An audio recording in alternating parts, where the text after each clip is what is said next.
Then a new king, to whom Joseph meant nothing, came to power in Egypt. "Look," he said to his people, "the Israelites have become far too numerous for us. Come, we must deal shrewdly with them, or they will become even more numerous, and, if war breaks out, will join our enemies, fight against us, and leave the country." So they put slave masters over them to oppress them with forced labor, and they built Pithom and Ramesses as store cities for Pharaoh. But the more they were oppressed, the more they multiplied and spread. So the Egyptians came to dread the Israelites and worked them ruthlessly. They made their lives bitter with harsh labor in brick and mortar and with all kinds of work in the fields. In all their harsh labor, the Egyptians worked them ruthlessly. The king of Egypt said to the Hebrew midwives, whose names were Shiphrah and Puah, "When you are helping the Hebrew women during childbirth on the delivery stool, if you see the baby is a boy, kill him. But if it is a girl, let her live." The midwives, however, feared God and did not do what the king of Egypt had told them to do. They let the boys live. Then the king of Egypt summoned the midwives and asked them, "Why have you done this? Why have you let the boys live?" The midwives answered Pharaoh, "Hebrew women are not like Egyptian women. They are vigorous and give birth before the midwives arrive." So God was kind to the midwives, and the people increased and became even more numerous. And because the midwives feared God, he gave them families of their own. Then Pharaoh gave this order to all his people: "Every Hebrew boy that is born you must throw into the Nile, but let every girl live." Now a man of the tribe of Levi married a Levite woman, and she became pregnant and gave birth to a son. When she saw that he was a fine child, she hid him for 3 months. But when she could hide him no longer, she got a papyrus basket for him and coated it with tar and pitch. Then she placed the child in it and put it among the reeds along the bank of the Nile. His sister stood at a distance to see what would happen to him. Then Pharaoh's daughter went down to the Nile to bathe, and her attendants were walking along the riverbank. She saw the basket among the reeds and sent her female slave to get it. She opened it and saw the baby. He was crying, and she felt sorry for him. "This is one of the Hebrew babies," she said.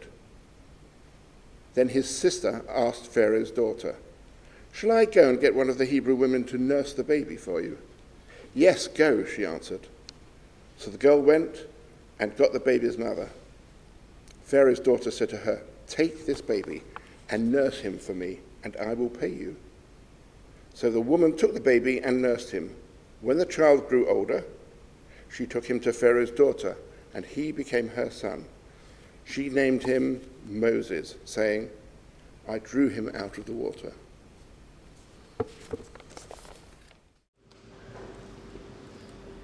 So this week I've been thinking about courage.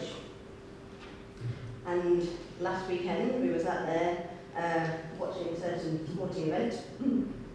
And so I thought that this morning I would come and talk about some women with courage and grit, who persevered against the odds and didn't give up. Strong women who inspired many who knew them, and probably many more for generations to come. Women who showed commitment and resilience, and who taught us all to underestimate women at our peril. And I'm not actually talking about the lionesses, although that is true for them too. Shiphrah and Puah, 2 midwives who changed the course of a generation. A new Pharaoh comes into power who didn't know Joseph and the story of the Israelites, so he distrusts them. He's worried about them growing in number, about the risk to his own status, and what they might be capable of if they tried to overthrow him. He tried all kinds of ways to keep them down, but it didn't work. They still became so many that they filled the land. So he turns to more cruel measures. He decided to get rid of all the baby boys born to the Israelites. And so he called for those whose job it was to bring in new life. the midwives, Shiphrah and Puah. Pharaoh told them to kill all the baby boys, except they didn't. The reading tells us that they feared God, so they didn't do what Pharaoh told them to. They knew that Pharaoh's request was wrong, and so they decided they wouldn't do it, even though they must have known there would have been consequences for them. And so Pharaoh calls them back to explain themselves, to find out why they didn't do as they were told. And they seem to lay the blame on the Hebrew women. They give birth too quickly, they said. In the version that Lawrence read for us, it says, they're vigorous. Before we get there, the babies have already been born. What can we do? And Pharaoh apparently bought this line, and the midwives got away with it. And God was pleased with them, and the Israelites continued to prosper. Pharaoh's next tactic was to tell all his people to throw every newborn Hebrew baby into the Nile. And the reading finishes with one particular very famous Hebrew boy ending in the Nile and surviving, but that's another story. On the surface, it's a great story of two ordinary women having the courage to stand up to authority despite the consequences for themselves. But when I looked at it more closely, I could see just how impressive these women actually were. Firstly, the text reads that these women were Hebrew midwives, and we generally think that they must be Hebrews themselves, but actually many now think that they were Egyptian and not Hebrew. They attended the births of the Hebrew women, so they were midwives to the Hebrews. And that makes a lot of sense. Pharaoh surely would be more likely to trust his own people to carry out his orders. But that means that these were actually Egyptian midwives who defied Pharaoh to save the lives of the Hebrews, which might be part of why we know their names in the first place. So many women in the Bible don't even have names, but here we know the names of Shiphrah and Puah because they were important to the Israelites. Their names are recorded, while even Pharaoh's isn't. It's also unlikely that they were the only midwives in that area. Given how numerous and apparently fertile the Israelites seemed to be, they would have needed more than two midwives. So Shiphrah and Puah were likely not just the midwives, but they were called to Pharaoh because they were the leaders of the midwives who would give instructions to all the others. And you put all this together and I started to see them in a very different light. Shiphrah and Puah, Egyptian midwives, skilled leaders of their profession, who influenced the story of the Israelites by defying their own king. And not only did they show great courage, but they were clever enough to get away with it without Pharaoh realizing. They didn't refuse outright, but they came up with a plan to deceive him. And so they said, the Hebrew women, they're not like the Egyptian women, for they are vigorous and give birth before the midwife comes to them. And even that's a good excuse, but actually the translation's not quite right. If nothing else, it seems like they're complimenting the Hebrews, which wouldn't have gone down very well with Pharaoh. And actually the translation of the Hebrew word, chaya, I may have pronounced that wrong, apologies. The fact that it's translated here to mean vigorous, it only happens in this one verse. Otherwise, in other places, it means undomesticated or wild animals. And so now it's usually translated as animal. So what they actually said was this: the Hebrews aren't like Egyptian women because they're animals. Before the midwives come to them, they've already given birth. So it's not just an excuse, but a very well-placed insult that the midwives use to get Pharaoh on their side. When they talk about the Hebrews like this, Pharaoh is so blinded by his hatred that he doesn't even notice he's being tricked. Now that's cunning.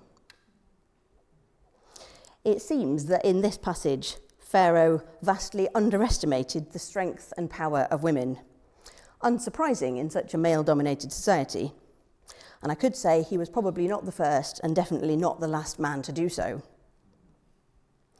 And in his case, it was part of his undoing. Shiphrah and Puah's faith and powerful resistance gave courage and strength to the other women to do the same, and the people multiplied and became strong. And not only did these brave midwives save a generation of baby boys, but their actions set the stage for the story of Moses, in which another two women, including one from Pharaoh's own household, would cause his ultimate downfall and completely change the fate of the Hebrew people.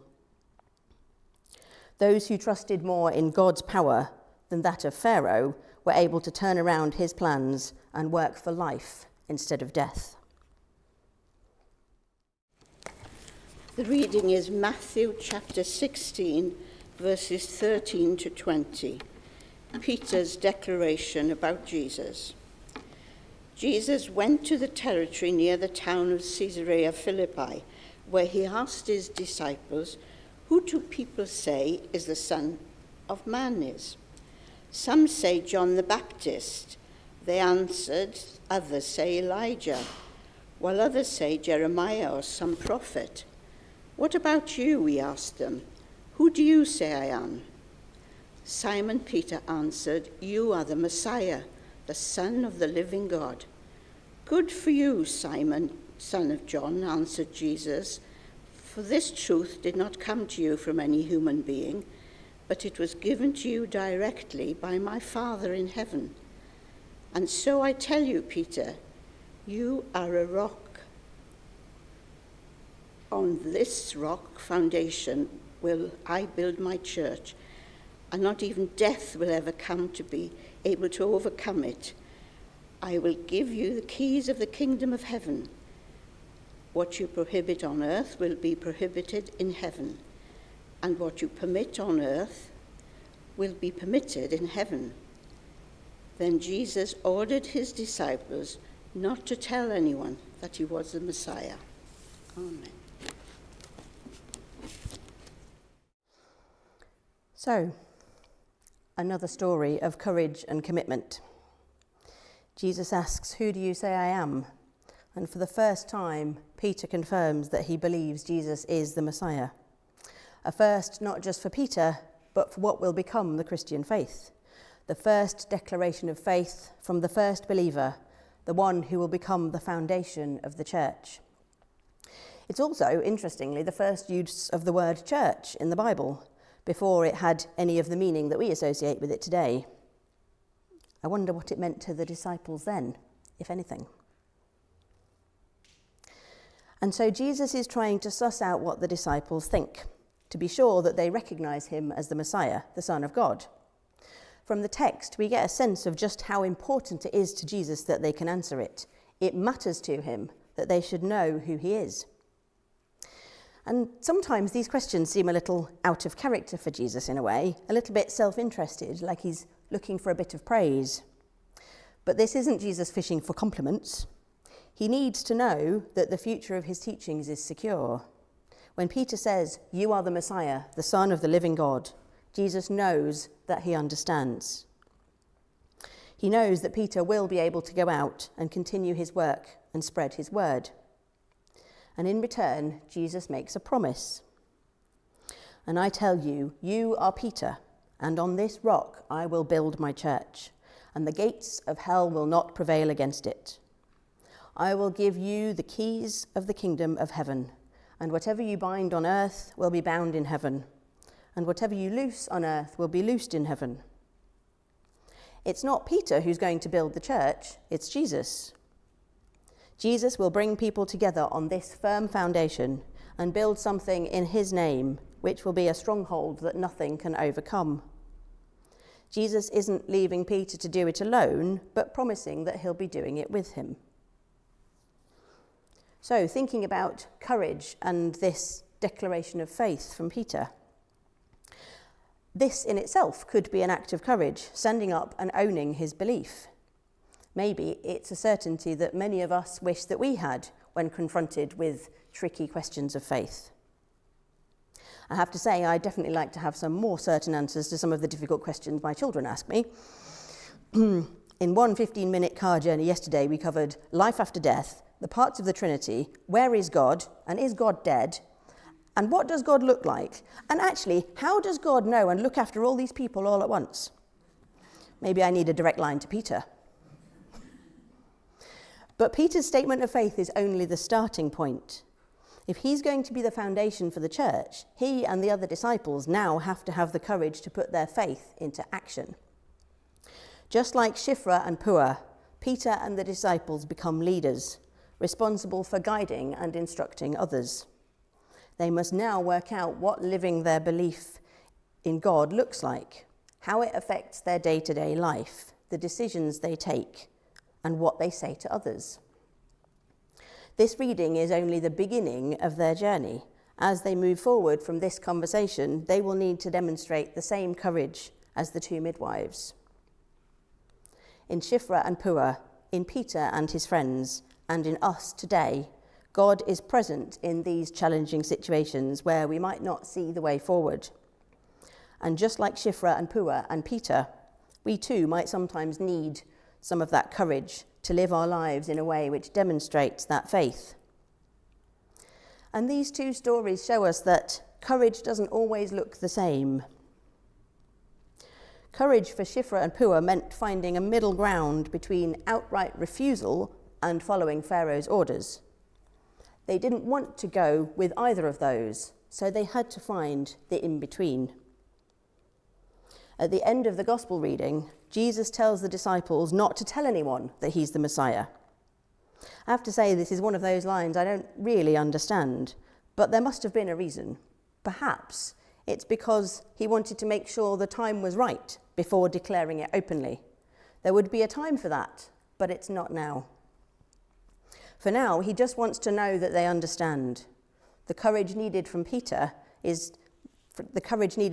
now is to hold firm to that faith and to wait, and then to take the lead when the time is right.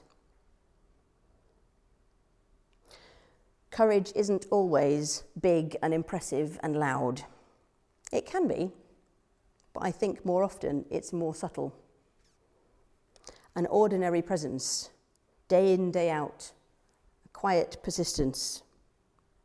And I think this kind of courage is easier to identify in ourselves, to see ourselves as courageous people. Often we think we know what courage looks like, which means it's hard to see ourselves as being courageous.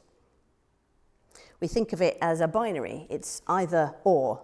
I'm either with or without courage. And then we label ourselves, and maybe others, either courageous or not. When on any day, week, month, we're probably all both courageous and not. And if we write ourselves or each other off as either courageous or not, then we miss all those small moments of bravery in between. Shiphrah and Puah's courage isn't limited to either or, but is found in the more subtle acts of courage throughout their lives, which are founded on their firm belief in God. The courage of Peter and his friends at this point, and as they navigate the early church, is based on that same faith. It will sometimes be about the big declarations, but often in quietly living their faith and encouraging others to follow. Shiphrah and Puah and the disciples can show us new ways to think about courage. So where do we see courage in the world today? Some questions that may have some answers or may leave you something to think about later. Where are the people whose courage is subtle but are still making a difference? The people often underestimated because people assume they won't have any influence or aren't loud enough. People like Greta Thunberg, Malala Yousafzai and other young activists who began as one small voice and could easily have been written off, but now have that voice swelled to a roar. People volunteering in food banks and soup kitchens, lifeboats rescuing refugees from the Channel, the Spanish footballers refusing to play until their FA president resigns. There'll be others, maybe ones that you can think of yourselves. Who do we underestimate within the church? Who do we dismiss too easily because we don't see their potential? Who needs reminding of their courage inside, of their ability, their potential? And how can we do this?